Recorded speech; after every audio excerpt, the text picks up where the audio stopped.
হলো সব খবর, কম সময়ে সব খবর একসাথে। আগামী 1 ঘন্টায় জানিয়ে দেবো দেশ বিদেশ, খেলা, বাণিজ্য, বিনোদন সহ সব ধরনের খবর। প্রতিদিনকার মতো খবরটা যতখানি করে বলবো তাতে করে আজকের সব আপডেট জেনে যেতে পারবেন। নিয়মিত এই আয়োজনে নুসরাত বৃষ্টি সবাইকে স্বাগত জানাচ্ছি। সব খবরে চলে যাচ্ছি। পেঁয়াজের রেকর্ড মূল্য বৃদ্ধিতে দিশেহারা সাধারণ মানুষ। বাজার নিয়ন্ত্রণে সংশ্লিষ্টদের ব্যর্থতায় চরম ক্ষুব্ধ তারা। অনেকেই পেঁয়াজ না কিনেই বাজার থেকে ফিরছেন। খুচরা পর্যায়ে প্রায় সবখানি পেঁয়াজের কেজি 250 টাকার বেশি। আর শুক্রবার থেকে ঘন্টায় ঘন্টায় দর পরিবর্তন হচ্ছে। পাইকারি বাজারে পেঁয়াজের দাম ঠেকেছে 230 থেকে 40 টাকায়, অথচ একদিন আগেও 180 টাকা ছিল এর দাম। বিক্রেতারা বলছেন সরবরাহ একেবারেই কম, তাই পেঁয়াজের দাম বেশি। এখন দাম বেশি কি করা, এটা তো 250 টাকা যদি আপনার হয় কেজি হয়, এটা তো আমাদের সামর্থ্যের বাইরে। একসাথে তো 5 কেজি 6 কেজি করে নিতে, এখন তো কম বেশি দামের জন্য তো কমই নিচ্ছে। আমি এখনো কোনোদিনও এই পেঁয়াজ দেখিনি যে 260 টাকা কেজি আমার বয়সে। মানে মানুষের ক্রেতাদের অনেক ক্ষোভ যে এত টাকা পেঁয়াজ হলে কেমনে মানুষ কিনা খায়, এগুলো বলে। সারা দেশে পেঁয়াজ নিয়ে প্রতিদিনই নানা ঘটনা ঘটছে। অভিযান চলছে, নিয়মিত জরিমানাও করা হচ্ছে। এর মধ্যে অভিযানে হামলা আর ভ্রাম্যমাণ আদালতের টিমকে অবরুদ্ধ করার ঘটনাও ঘটেছে। পুলিশ দেখে দাম কমিয়ে কম দামে পেঁয়াজ বিক্রির ঘটনাও ঘটেছে। আর আলোচনায় নিম্নমানের পেঁয়াজ চট্টগ্রামের নদী তীরে ফেলে দেওয়ার ঘটনাও। প্রতিদিনে আমরা দেখি কি পেঁয়াজের দাম বাড়তি, এখানে পেঁয়াজগুলো কেন ফালায় জমাইয়া সব পেঁয়াজ পৌঁছাই ফেলছে, সবগুলো পেঁয়াজ ফসা ফসা কাদা বাড়াইতেছে তারা। ব্যবসায়ীরা চড়াও হয় পুলিশ এবং ম্যাজিস্ট্রেটদের উপরে। আমি সেটির ভিডিও ধারণ করছিলাম। এরই এক পর্যায়ে ব্যবসায়ীরা আমার উপরে হামলা চালায়। আমরা আসা মাত্রই প্রায় 40 থেকে 50 টাকা পেঁয়াজের দাম কমে গিয়েছে এবং এরা সবাই মূল্য তালিকা সংযোজন নাই অনেক জায়গায়। পেঁয়াজের দাম নিয়ন্ত্রণে রাজধানীর কাঁচা বাজারে আজও অভিযান চালিয়েছে জাতীয় ভোক্তা অধিকার সংরক্ষণ অধিদপ্তর।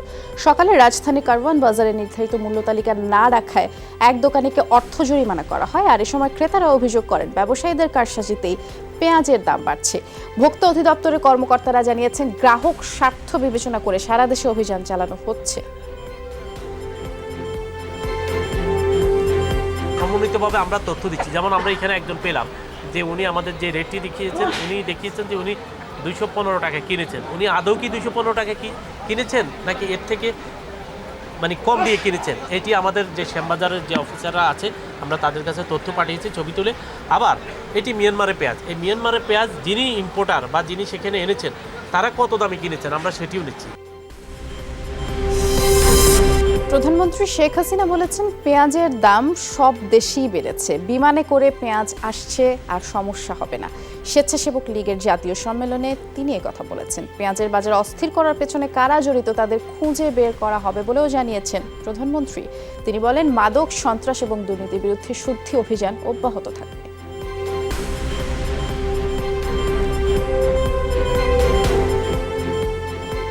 সব দেশে পেঁয়াজের দাম বৃদ্ধি পেয়েছে না ঠিক, কিন্তু আমাদের দেশে যেটা কেন কি কারণে এত একটা অস্বাভাবিকভাবে লাফিয়ে লাফিয়ে দাম বাড়ছে যাই না, যে কারণে আমি ব্যবস্থা নিয়েছি কার্গো ভাড়া করে আমরা এখন পেঁয়াজ আনা শুরু করেছি।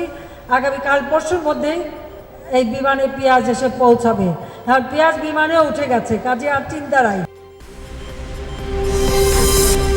পেঁয়াজের সংকট কাটাতে 45 টাকা কেজি দরে খোলা বাজারে পেঁয়াজ বিক্রি করছে টিসিবি। সকাল থেকে রাজধানীর বিভিন্ন এলাকায় 35টি ট্রাকে এসব পেঁয়াজ বিক্রি করা হচ্ছে। তবে চাহিদা অনুযায়ী পেঁয়াজের সরবরাহ খুবই কম বলে অভিযোগ করেছেন ক্রেতারা।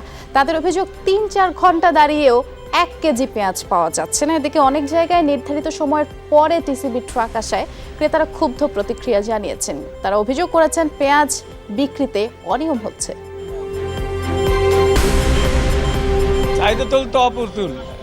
একটা পেঁয়াজ নিয়ে এসে যদি 6 ঘন্টা 5 ঘন্টা দাঁড়াই থাকতে হয়, তারপরে পাবে কিনা এর তো নিশ্চয়তা নেই। প্রতিদিন 2 কেজি দেওয়ার কথা শুনছি, আজকে নাকি শুনতেছি 1 কেজি করে দিবে।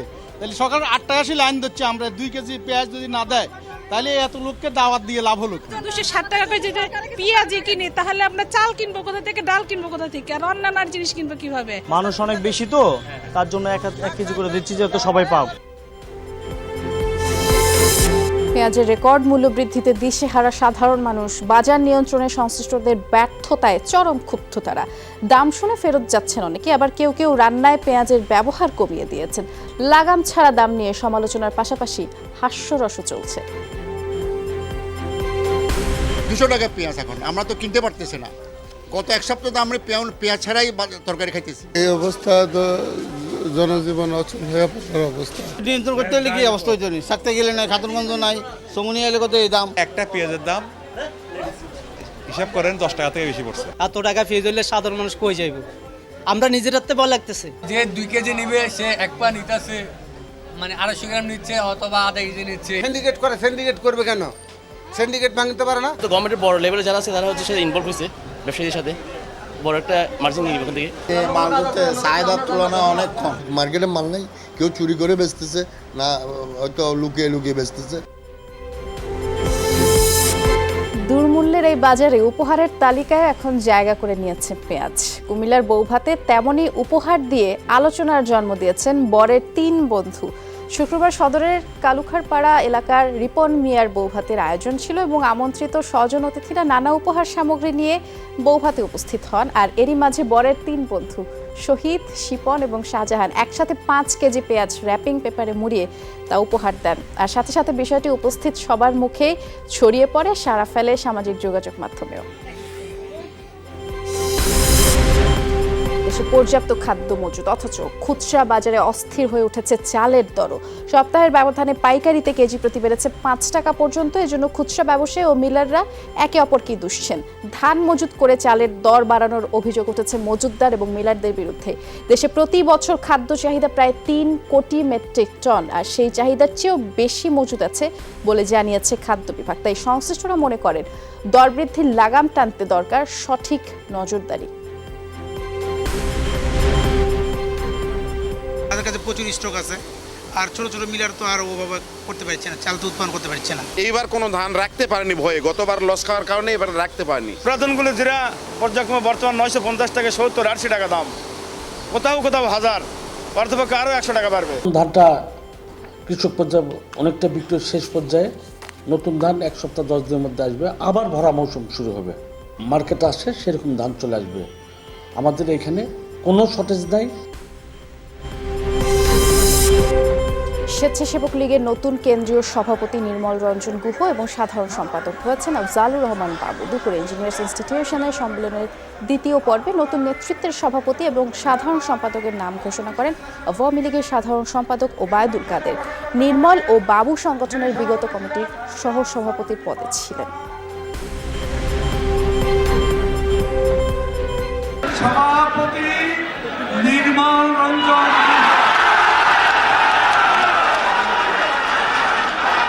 সাধারণ সম্পাদক আফজালুর রহমান বাবু। এর আগে সোহরাওয়ার্দী উদ্যানে স্বেচ্ছাসেবক লীগের সম্মেলনে উদ্বোধন করে প্রধানমন্ত্রী শেখ হাসিনা বলেছেন, মাদক, সন্ত্রাস এবং দুর্নীতির বিরুদ্ধে শুদ্ধি অভিযান অব্যাহত থাকবে। দুর্নীতি ও চাঁদাবাজির টাকায় ফুটানি করা চলবে না। তিনি বলেছেন, স্বেচ্ছাসেবক লীগের নতুন নেতৃত্বকে দেশ ও সংগঠনের প্রতি দায়বদ্ধ থাকতে হবে। কোনো ধরনের অভিযোগ পেলে কঠোর ব্যবস্থা নেওয়া হবে বলেও হুঁশিয়ারি করেন প্রধানমন্ত্রী। আমরা এই দেশ থেকে মাদক, সন্ত্রাস, দুর্নীতি দূর করতে চাই। এর বিরুদ্ধে যে অভিযান চলছে সেই অভিযান আমরা অব্যাহত রাখব। অসৎ উপায়ে অর্থ উপার্জন করে সেটা দিয়ে আবার বিলাস বাসনে জীবনযাপন করা আর ওটা দিয়ে ফুটানি ফাটানি করা, এটা কখনো এদেশের মানুষ বরদাস্ত করবে না। যে নেতৃত্ব ভবিষ্যতে বেরিয়ে আসবে সে নেতৃত্ব এদেশের মানুষের সেবায় নিয়োজিত থাকবে। এক ছাত্রকে মারধরের প্রতিবাদে সড়কে বিক্ষোভ করেছে রাজশাহী বিশ্ববিদ্যালয়ের শিক্ষার্থী। সকালে মিছিলের পরে প্রধান ফটকের সামনে ঢাকা রাজশাহী মহাসড়কে তারা অবস্থান নেয়। এ সময় শিক্ষার্থী নির্যাতনের ঘটনার সুষ্ঠু বিচার সহ 3 দফা দাবি জানানো হয়। বেলা 3টার দিকে উপাচার্য দাবি পূরণের আশ্বাস দিলে সড়ক ছেড়ে দেয় ছাত্রছাত্রীরা। তাদের অভিযোগ, গতকাল ল্যাপটপ চুরির অভিযোগে 3য় বর্ষের ছাত্র সোহরাবকে পিটিয়ে জখম করে ছাত্রলীগ কর্মী আসিফ এবং হুমায়ুন। আমি যা জানি তা হচ্ছে ওর ওপর অ্যাটাক হয়েছে গতকালকে রাতে। এর জেটটা ছিল আগে থেকেই, এবং সেটা হচ্ছে একটা ল্যাপটপ চুরিকে কেন্দ্র করে। ডেকে নিয়ে মারবে আর আপনাদের মতো বারবার নতুন ঘটনা ঘটবে, এটা আমরা চাই না। যারা এই কাজটা করছে তাদের বহিষ্কার করা হোক, পুরোপুরিভাবে তাদের ছাত্রত্ব বাতিল করা হোক, এবং এটা যতক্ষণ না পর্যন্ত মানবে প্রশাসন ততক্ষণ পর্যন্ত আমরা এই আন্দোলন বন্ধ করব। নিখোঁজের 2 দিন পর ফরিদপুর মেডিকেল কলেজের শিক্ষার্থী নয়ন চন্দ্রনাথের ঝুলন্ত মরদেহ উদ্ধার করেছে পুলিশ। শহরের বাইপাস সড়কের একটি মিলে তার ঝুলন্ত মরদেহ দেখে পুলিশে খবর দেয় স্থানীয়রা। পরে নয়নের মরদেহ উদ্ধার করা হয়। সহপাঠীরা জানিয়েছেন সার্জন হতে চেয়েছিল নয়ন, কিন্তু হাতের একটি আঙুলের সমস্যা থাকায় মানসিকভাবে তিনি বিপর্যস্ত ছিলেন। নয়ন ফরিদপুর মেডিকেলের 5ম বর্ষের শিক্ষার্থী ছিলেন। আঙুলে একটা সমস্যা ছিল হাতে, অনেক ছোটো বলে এখানে অপারেশন করছিল, তারপর ওটা কমপ্লিকেশন হওয়ার কারণে কন্ট্রাকচার হয়ে গেছে, সবসময় বাঁকা হয়ে থাকতে আঙুল। তার ওই থেকে ও ধারণা ছিল যে ও সার্জন নিতে পারবে না। ও সার্জন হওয়ার ইচ্ছা ছিল, কিন্তু ওই আঙুলটা অপারেশন করলে ভালো হবে না, এই ভীতি ওর ভিতর কাজ করছিল। 14 তারিখে মিসিং হয়, থানায় যেটি হয়েছিল মিসিং যেটি, আজকে বাইপাস থেকে এয়ারপোর্ট দিকে যাইতে সব বাম হাতে আর্থিকের মিলে আমার সাথে ঝুলন্ত অবস্থা ডেড বডি পাওয়া যায়। সিলেট শাহজালাল বিজ্ঞান ও প্রযুক্তি বিশ্ববিদ্যালয়ের জেনেটিক ইঞ্জিনিয়ারিং বিভাগের মেধাবী শিক্ষার্থী তাইফুর রহমান প্রতীকের রহস্যজনক মৃত্যুর ঘটনার পুনঃতদন্তের দাবি জানিয়েছে বাংলাদেশ বিশ্ববিদ্যালয় শিক্ষক ফোরাম।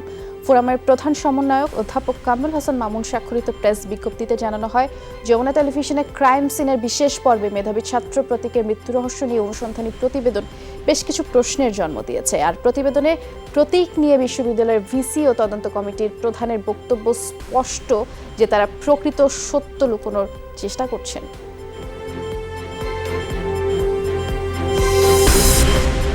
রোহিঙ্গা গণহত্যার অভিযোগে আন্তর্জাতিক অপরাধ আদালত ICC তদন্ত প্রত্যাখ্যান করল মিয়ানমার। শুক্রবার এ বিষয়ক বিবৃতি দিয়েছেন সরকারের মুখপাত্র জাওতে। বলেছেন, আন্তর্জাতিক গণহত্যা বিরোধী চুক্তিতে সই করেছে মিয়ানমারও। সেই বিধিমালা অনুসারে সংখ্যালঘুদের উপরে নিপীড়ন হলে বিচার করা হবে। নেইপিদুর অভিযোগ, ICC বিচার কার্যক্রম আন্তর্জাতিক আইন বিরোধী, আর তাতে মিয়ানমারকে কোণঠাসা করার প্রবণতা স্পষ্ট। বৃহস্পতিবার রোহিঙ্গা নিপীড়নের ঘটনায় তদন্তের নির্দেশ দেন হেইগের আন্তর্জাতিক অপরাধ আদালত ICC।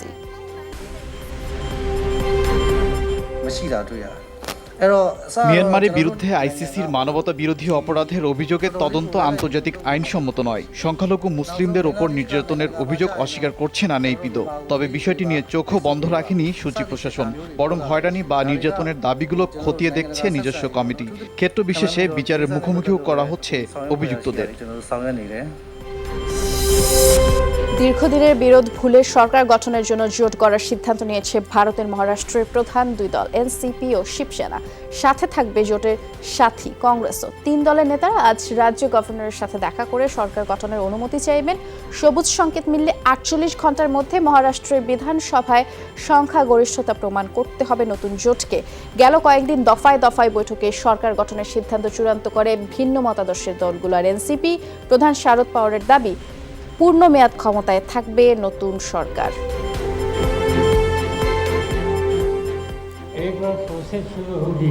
এনসিপি কংগ্রেস শিবসেনা সরকার অবশ্যই গঠিত হবে। আগামী 5 বছর সফলভাবে পরিচালনা করবে মহারাষ্ট্র। এনসিপি কংগ্রেস বরাবরই সেকুলারিজমে বিশ্বাসী। এখন সেটা সরকার পরিচালনা বা মতাদর্শে হোক, সেই ধারা অটুট থাকবে। শ্রীলঙ্কার বহুল আলোচিত প্রেসিডেন্ট নির্বাচনে ভোট গ্রহণ চলছে। সকাল 7টায় শুরু হওয়া ভোট চলবে টানা 10 ঘন্টা। রেকর্ড 35 প্রার্থী লড়ছেন নির্বাচনে। তবে মূল প্রতিদ্বন্দ্বী প্রভাবশালী 2 রাজনৈতিক পরিবারের সদস্য সাজিথ প্রেমাদাসা ও গোতাবায়া রাজাপাকসে। ক্ষমতাসীন UNPর প্রার্থী সাজিথ সাবেক প্রধানমন্ত্রী রানা সিংহ প্রেমাদাসের ছেলে। আর সংখ্যালঘু তামিল ও মুসলিম সম্প্রদায়ে তিনি বেশ জনপ্রিয়। বিরোধী SLPPর প্রার্থী গোতাবায়া সাবেক প্রেসিডেন্ট মাহিন্দা রাজাপাকসের ভাই। 1,59,00,000 মানুষ ভোটাধিকার প্রয়োগ করছেন। রবি বা সোমবার ফল প্রকাশ হতে পারে। বৈদেশিক তহবিল বিধিমালা লঙ্ঘন করায় ভারতে কর্মরত অ্যামনেস্টি ইন্টারন্যাশনালের কার্যালয়ে তল্লাশি চালালো CBI। কেন্দ্রীয় গোয়েন্দা অধিদপ্তর জানিয়েছে, নভেম্বরের 5 তারিখ স্বরাষ্ট্র মন্ত্রণালয়ের পক্ষ থেকে এ বিষয়ে তারা একটি অভিযোগ পায়। এর ভিত্তিতে রাজধানী নয়াদিল্লি এবং বেঙ্গালুরুর 4টি কার্যালয়ে শুক্রবার রাতে অনুসন্ধান চালানো হলো। অভিযোগে বলা হয়, ভারতীয় বিধিমালা লঙ্ঘন করে ব্রিটেন থেকে অবৈধভাবে অর্থ সহায়তা নিচ্ছিল সংস্থাটি। জানিয়ে দেব ভারত বাংলাদেশ টেস্টের খবর। ইন্দোর টেস্টে ইনিংস ও 130 রানে হার মেরেছে বাংলাদেশ। টেস্ট চ্যাম্পিয়নশিপে বাংলাদেশের প্রথম পরাজয়। প্রথম ইনিংসে 6 উইকেটে 493 রানে ইনিংস ঘোষণা করে ভারত। ইনিংস হারে এড়াতে 343 রানের টার্গেটে 213 রান তুলতেই গুটিয়ে যায় বাংলাদেশ। ভারতের অধিনায়ক দিনের শুরুতেই বল তুলে দেন ইশান্ত শর্মা উমেশ যাদবের হাতে। দলীয় 44 রানের মধ্যে ইমরুল, সাদমান, মুমিনুল আর মিঠুন ফিরলে ভেঙে পড়ে বাংলাদেশের টপ অর্ডার। মুশফিকের সাথে 59 রানের জুটি গড়েন মেহেদী মিরাজ। টেস্ট ক্যারিয়ারে 20তম হাফ সেঞ্চুরি তুলে নেন মুশফিকুর রহিম।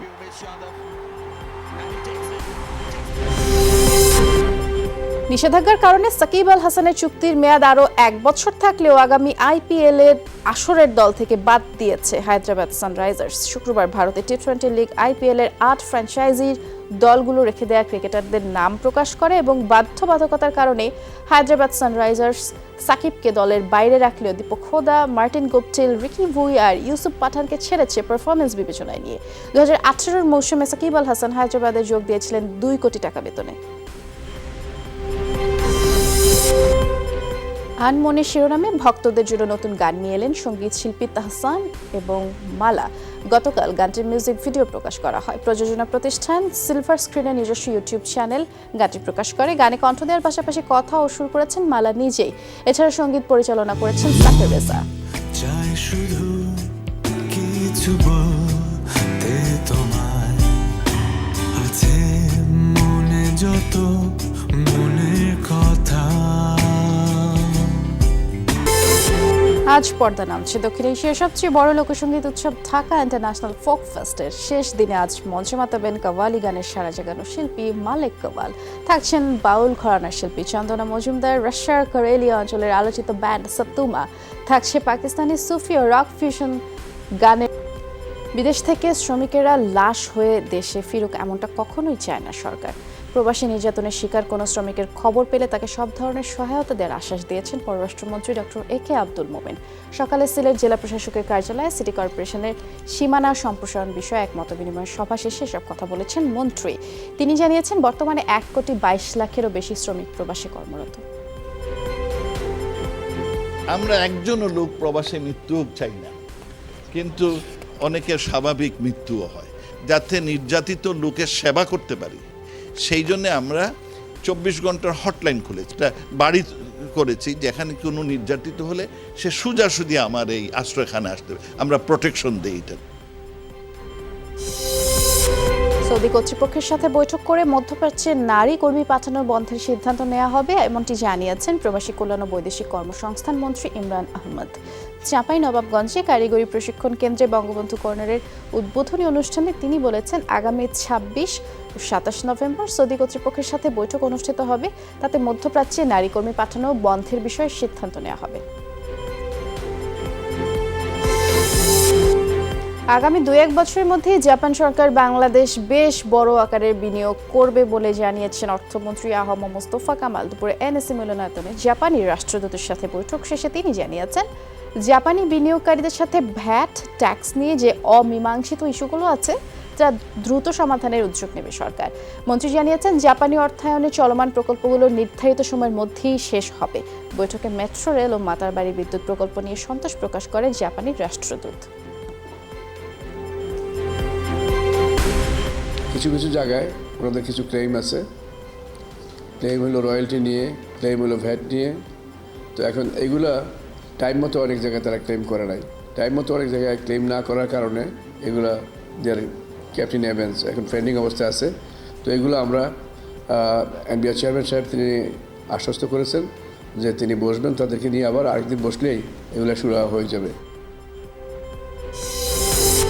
ভারতের সমর্থন নিয়ে ক্ষমতায় টিকে আছে সরকার, তাই দেশের সমস্যা নিয়ে কথা বলতে পারছে না তারা, এমন মন্তব্য করেছেন বিএনপি মহাসচিব মির্জা ফখরুল ইসলাম আলমগীর। সকালে রাজধানীতে এক সেমিনারে তিনি বলেছেন সরকার যতদিন ক্ষমতায় থাকবে ততদিন দেশের স্বার্থ ক্ষুণ্ণ হবে।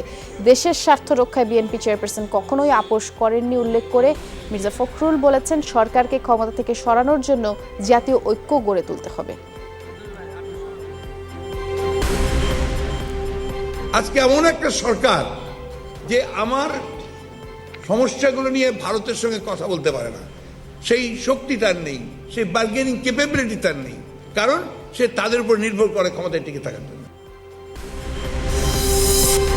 মুক্তিযোদ্ধারা সমাজের বৈষম্যের বিরুদ্ধে যুদ্ধ করলেও সত্যিকার অর্থে সেই যুদ্ধে জয়লাভ হয়নি বলে মন্তব্য করেছেন জাতীয় পার্টির চেয়ারম্যান জিএম কাদের। বনানীতে জাতীয় মুক্তিযোদ্ধা পার্টির প্রতিনিধি সম্মেলনে এমন মন্তব্য করেছেন তিনি। বলেছেন, সমাজের বৈষম্য, দুর্নীতি ও দারিদ্র্যের বিরুদ্ধে এখনও মুক্তিযোদ্ধাদের যুদ্ধ চলছে। জিএম কাদের আরও বলেন, জাতীয় পার্টি মুক্তিযোদ্ধাদের দেশের সর্বোচ্চ সম্মানের স্থানে বসিয়েছে।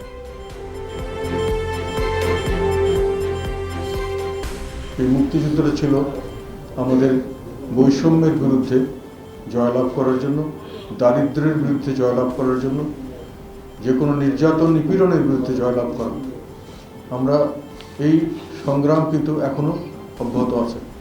আমাদের দারিদ্র্যমুক্ত সমাজ প্রয়োজন, বৈষম্য মুক্ত সমাজ প্রয়োজন। যুদ্ধ শোষণ চিরতরে বন্ধ করে বিশ্বের শান্তি প্রতিষ্ঠায় শান্তি আন্দোলনকে এগিয়ে নেওয়ার আহ্বান জানিয়েছেন এমিরেটস অধ্যাপক ডক্টর আনিসুজ্জামান। সকালে রাজধানীর ডিপ্লোমা ইঞ্জিনিয়ার্স ইনস্টিটিউশনে বাংলাদেশ শান্তি পরিষদের জাতীয় সম্মেলনে এই আহ্বান জানিয়েছেন তিনি। বলেছেন, বিশ্বজুড়ে যেই সংঘাত হানাহানি চলছে তাতে মানব সমাজে বিভেদ সৃষ্টি হচ্ছে। অনুষ্ঠানে বিভিন্ন দেশ থেকে আসা অতিথিরা বিশ্বে যুদ্ধ হানাহানির বিষয়ে উদ্বেগ প্রকাশ করেন। বিশ্ব শান্তি পরিষদের সঙ্গে কণ্ঠ মিলিয়ে সারা পৃথিবীতে শান্তি প্রতিষ্ঠার জন্য আওয়াজ তুলব। যেসব সংঘাত হচ্ছে তার পেছনে একটা বড় হাত হচ্ছে বিশ্বের সবচেয়ে পরাক্রমশালী রাষ্ট্রের। রাজধানীর উত্তরা ও সাতক্ষীরার শ্যামনগর থেকে নিষিদ্ধ সংগঠন আনসার আল ইসলামের 6 সদস্যকে গ্রেফতার করেছে র্যাব। গোয়েন্দা তথ্যের ভিত্তিতে গত 15 এবং 16 নভেম্বর তাদেরকে গ্রেফতার করা হয়। সংবাদ সম্মেলনে জানানো হয়, গ্রেফতারকৃতরা হলেন মোহাম্মদ শফিকুল ইসলাম, মোহাম্মদ ইলিয়াস হাওলাদার, মোহাম্মদ ইকরামুল ইসলাম, আমির হোসাইন, মোহাম্মদ শিপন মীর, মোহাম্মদ ওয়ালিউল্লাহ। তাদের নাশকতার পরিকল্পনা ছিল বলে জানিয়েছে র্যাব। এছাড়াও নানা ধরনের বই, উগ্রবাদী ডিজিটাল কন্টেন্ট, মোবাইল ও ল্যাপটপ উদ্ধার করা হয়েছে। পরিকল্পনা বাস্তবায়ন বা সিদ্ধান্ত গ্রহণ প্রক্রিয়ার পূর্বেই আমরা তাদেরকে গ্রেপ্তার করতে সক্ষম হয়েছি। এদের নিকট থেকে জঙ্গি সংশ্লিষ্ট উগ্রবাদী বই, ল্যাপটপ, হার্ড ড্রাইভ এবং অ্যান্ড্রয়েড ফোন জব্দ করেছি। গাজীপুরে আলাদা স্থান থেকে 4 এবং কুমিল্লায় 1 জনের মরদেহ উদ্ধার হয়েছে। নিখোঁজের 6 দিন পরে সকালে গাজীপুরের মণিপুর মধ্যপাড়া এলাকা থেকে উদ্ধার হয় মুন্নিয়া নামে এক শিশুর লাশ। টঙ্গী তুরাগনদ থেকে অজ্ঞাত একজনের লাশ উদ্ধার করে পুলিশ। শ্রীপুর থেকে ঝুলন্ত অবস্থায় মিম নামে এক কিশোরীর লাশ পাওয়া যায়। আজিজুর নামে কাঁচামাল ব্যবসায়ীর ঝুলন্ত মরদেহ মিলেছে বাংলা বাজার এলাকায়। এদিকে কুমিল্লায় হাত পা বাঁধা অবস্থায় এক নসিমন চালকের মরদেহ উদ্ধার করেছে পুলিশ। এছাড়া গাজীপুরের কাপাসিয়ায় জমি নিয়ে বিরোধে 1 জন খুন হয়েছে। ফরিদপুর সদরে 8 বছরের এক শিশুকে বিষ খাইয়ে হত্যার অভিযোগ উঠেছে। এই ঘটনায় সৎমা স্বপ্না বেগমকে আটক করেছে পুলিশ। সকালে সদরপুর উপজেলার রমজান মোল্লার ডাঙ্গি গ্রামে এই ঘটনা ঘটে। মৃত শিশুটির নাম তানিম। মরদেহ উদ্ধারের পরে ময়নাতদন্তের জন্য মর্গে পাঠানো হয়েছে। পুলিশ ও নিহতের স্বজনরা জানিয়েছে, গেল মঙ্গলবার তানিমকে শরবতের সাথে বিষ খাওয়ানো হয় এবং এই ঘটনায় মামলা করেছে শিশুটির বাবা।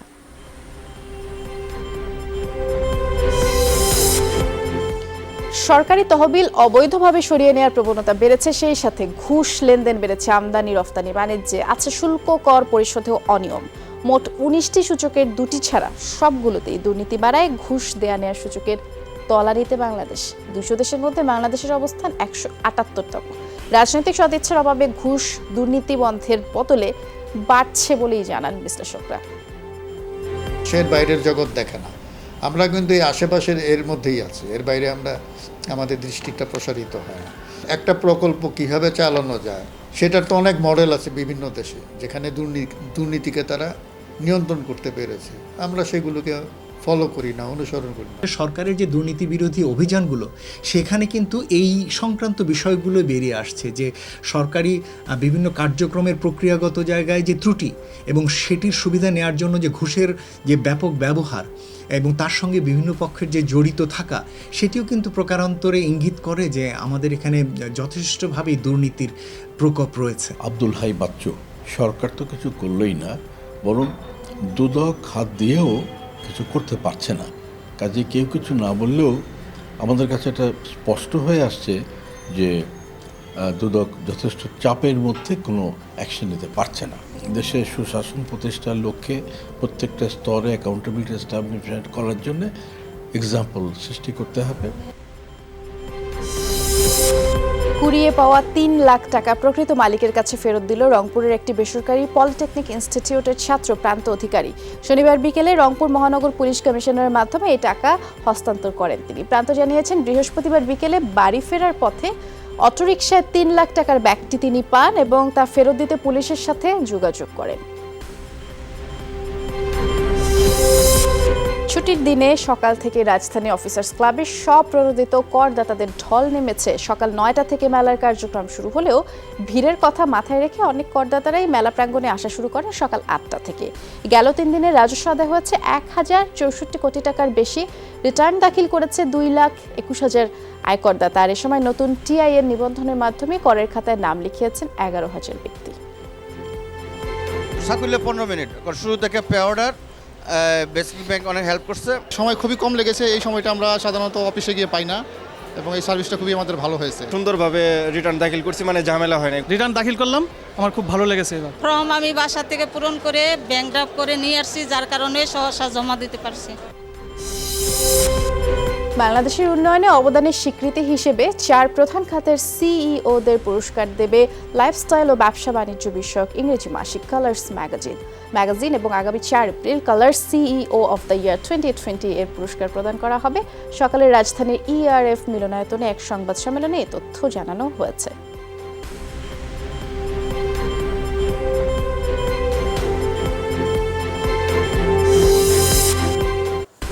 প্রজনন মৌসুমে রাজশাহীর বাঘায় আমবাগানে আশ্রয় নেওয়া শামুকখোল পাখিদের নিরাপদ রাখতে বাগান মালিকদের ক্ষতিপূরণ দিতে উদ্যোগী হয়েছে সরকার। কৃষি মন্ত্রণালয়ে নিজস্ব তহবিল থেকেই এই অর্থ দিচ্ছে। পাশাপাশি বাগানতে যাতে সব ধরনের পাখিদের অভয়াশ্রম হয় সে ব্যাপারে ভূমি অধিগ্রহণের পরিকল্পনাও হাতে নিয়েছে স্থানীয় প্রশাসন ও বন বিভাগ।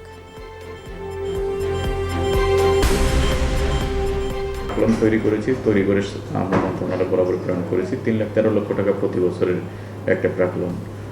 তো এটি আপনি জানেন যে একটু সময় লাগবে, প্রক্রিয়াধীন আছে এটি। এই জমিটি অধিগ্রহণ করা অথবা কিনে নেওয়া যায় কিনা সরকারের অনুকূলে, যাতে করে স্থায়ীভাবে আমরা সেখানে একটি পাখির আবাসস্থল তৈরি করতে পারি। পাখি পরিবেশের ভারসাম্য রক্ষায় গুরুত্বপূর্ণ ভূমিকা পালন করে। পাখি কীটনাশক খেয়ে কীটপতঙ্গ খায়, তাতে করে ফসলের উৎপাদন বৃদ্ধি পায়। বাগান মালিক এবং স্থানীয় প্রশাসন সবার সাথে আলোচনা করে যদি এটা অভয়াশ্রম হিসাবে ঘোষণাযোগ্য হয় তাহলে আমরা ঘোষণা করব। অভিশংসন তদন্তের শুনানি চলাকালে সাক্ষীর বিরুদ্ধে আক্রমণাত্মক টুইট করেছেন মার্কিন প্রেসিডেন্ট ডোনাল্ড ট্রাম্প। শুক্রবার প্রকাশ্য শুনানির দ্বিতীয় দিনে এ নিয়ে উত্তেজনা তৈরি হয়। শুনানিতে ইউক্রেনের দায়িত্ব পালনের সময় ট্রাম্প প্রশাসনের হস্তক্ষেপের কথা তুলে ধরেন দেশটিতে সাবেক মার্কিন রাষ্ট্রদূত ম্যারি ইয়োভানোভিচ এবং টুইট বার্তায় কটু কথা লেখায় প্রেসিডেন্ট ট্রাম্পের তাৎক্ষণিক সমালোচনাও করেছেন তিনি। ট্রাম্পের টুইটকে সাক্ষীর প্রতি হুমকি হিসেবে অভিহিত করেছে ডেমোক্র্যাটরা, তবে এ অভিযোগ অস্বীকার করেছেন ডোনাল্ড ট্রাম্প। সংবিধান সংস্কারে গণভোটের ঘোষণা দিল চিলি। দফায় দফায় সমঝোতা আলোচনা শেষে এপ্রিলে ভোট গ্রহণে সম্মত হয় সব পক্ষ। শুক্রবার মধ্যরাতে সই হয় শান্তি ও নতুন সংবিধান প্রণয়নের চুক্তিপত্র। চিলির জনগণকে নতুন সংবিধানের পক্ষে বিপক্ষে ভোট দিতে হবে। সংবিধান চূড়ান্তে দ্বিতীয় গণভোট হবে 2020 সালের অক্টোবরে।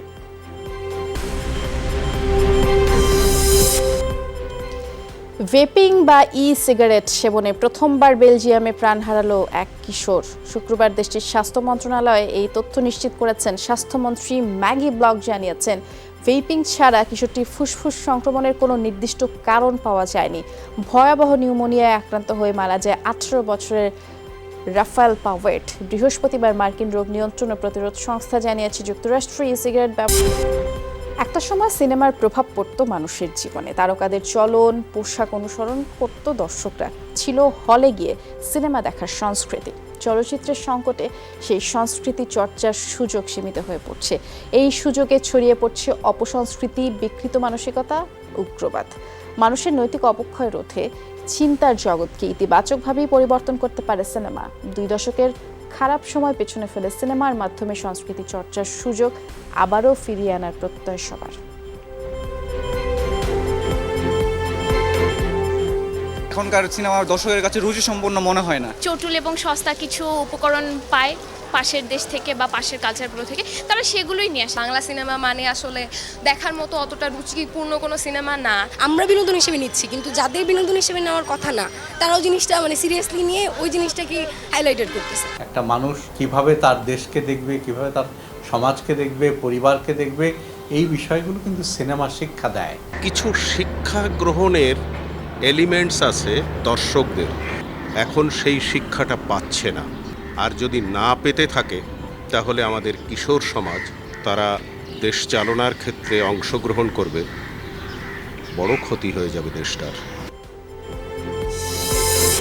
এবছর কণ্ঠশীলনের নরেন বিশ্বাস পদক পাচ্ছেন আবৃত্তি অভিনয় শিল্পী জয়ন্ত চট্টোপাধ্যায়।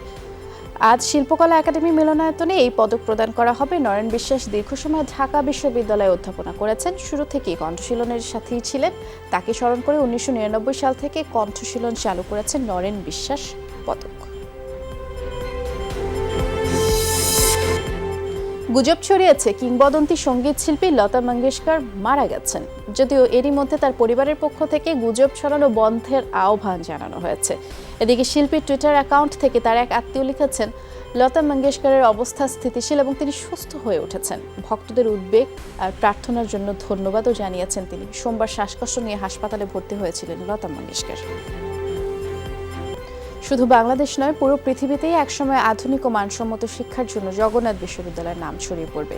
দুপুরে কেরানীগঞ্জে নতুন ক্যাম্পাস স্থাপন প্রকল্পে অধিগ্রহণকৃত জমি মালিকদের ক্ষতিপূরণের চেক হস্তান্তর অনুষ্ঠানে একথা বলেছেন তিনি। জানিয়েছেন, বিশ্ববিদ্যালয়কে কেন্দ্র করে এলাকার জমির দাম 3 গুণ বেড়েছে। এজন্য এলাকাবাসীকে ভাগ্যবান বলে উল্লেখ করেন বিদ্যুৎ প্রতিমন্ত্রী। জগন্নাথ বিশ্ববিদ্যালয়ের নতুন ক্যাম্পাস স্থাপন প্রকল্পে মোট 188.6 একর জায়গা অধিগ্রহণ করেছে সরকার।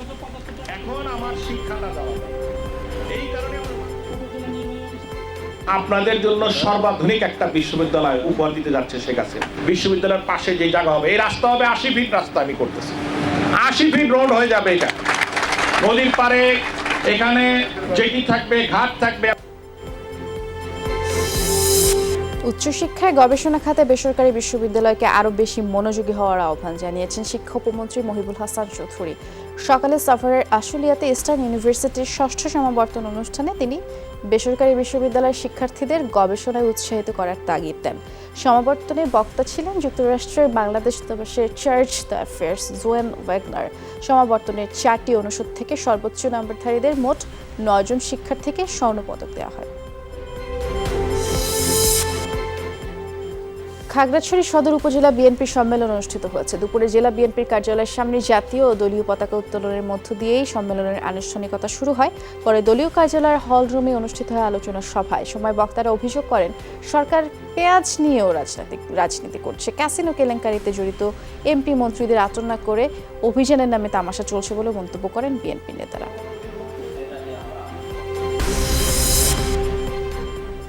ঘূর্ণিঝড় বুলবুল চলে গেছে, ক্ষতি করে গেছে উপকূলবর্তী এলাকার অবকাঠামো থেকে শুরু করে ফসলে। অন্যান্য এলাকার মতোই নোয়াখালীর রোপা আমন ধান এখনও পানির নিচে। ঘূর্ণিঝড় বুলবুলের প্রভাবে টানা 2 দিনের প্রবল বৃষ্টিতে নষ্ট হয়েছে আগাম শীতকালীন সবজি। কৃষি বিভাগের প্রাথমিক ক্ষয়ক্ষতি হিসেবে জেলায় মোট 29,970 হেক্টর জমির ফসল নষ্ট হয়েছে।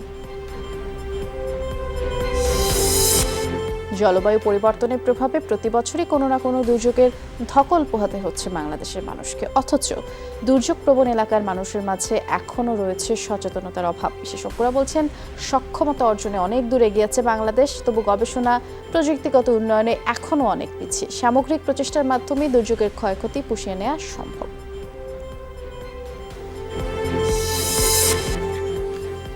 এক ব্যক্তি কিন্তু চাকরি একাধিক সরকারি প্রতিষ্ঠানে, একটি প্রাথমিক বিদ্যালয়ে, অন্যটি পোস্ট অফিসে। 2টি প্রতিষ্ঠান থেকে নিয়মিত বেতন ভাতা তুলছেন। নীতিমালা ভঙ্গের এই অভিযোগ উঠেছে মানিকগঞ্জের হরিরামপুরের পারুল বেগমের বিরুদ্ধে। সচেতন নাগরিকরা বলছেন, একই সাথে 2টি সরকারি প্রতিষ্ঠানে চাকরি করে সরকারি বিধিমালা লঙ্ঘন করছেন পারুল। আমি হেড ম্যাডামরে ফোন দিলাম যে পারুল ম্যাডাম কই, বলছে যে উনি অসুস্থ, ছুটি নিয়ে মানিকগঞ্জ গেছে। তা বললাম, না উনি তো এখানে, কিন্তু এখানে কি করে? পরে আমি জানতে পারলাম উনি এখানে চাকরি করে। একটা মানুষ যদি কিনা দুইটা চাকরি করে বেআইনি কাজ করে তে পোলা মানে কি পরে বসে। আমি তো আগে জানতাম না কিছু, এই 1 মাস যাবত জানি, এরাও যতদিন যাবত জানে আমিও অতদিন যাবতে জানি। এটার মধ্যে আমি এখন নাই, আমি ছেড়ে দিছি। হ্যাঁ, কাগজ টাগজ আসে তখন আমি জেলা অফিসার বা আমার উদ্যোক্তা জানবো যে এই সিস্টেম আমি কী করি, এরা যেভাবে ফয়সালা দেয়। আমার আইন শাখা আছে, আইন শাখাতে জানবো, তখন কথা বলে হয়তো ব্যবস্থা নেব। সিরাজগঞ্জের উল্লাপাড়ায় ভয়াবহ ট্রেন দুর্ঘটনার পরে রেল লাইনের দুরবস্থার বিষয়টি সামনে এসেছে। লাইনের অনেক জায়গাতেই নাট বল্টু নেই, 2টি রেল সেতু প্রচণ্ড ঝুঁকিতে রয়েছে। সবকিছু জেনেও রেল লাইনে তেমন কোনো সংস্কারই করা হয়নি দীর্ঘদিনে। বৃহস্পতিবার রংপুর এক্সপ্রেস দুর্ঘটনার কবলে পড়ে উল্লাপাড়া স্টেশনে এবং দুর্ঘটনায় 6টি বগি লাইনচ্যুত হয়, কয়েকটিতেই আগুন ধরে যায়। দুর্ঘটনার কারণ অনুসন্ধানে কাজ করছে 3টি তদন্ত কমিটি।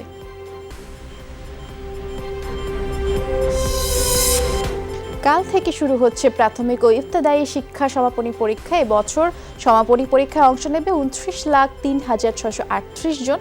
এর মধ্যে প্রাথমিকে 25,53,267 জন এবং ইবতেদায়ীতে 3,50,371 জন ছাত্রছাত্রী অংশ নেবে। পরীক্ষা চলবে 24 নভেম্বর পর্যন্ত। সকাল 10:30 থেকে দুপুর 1টা পর্যন্ত অনুষ্ঠিত হবে সমাপনী পরীক্ষা।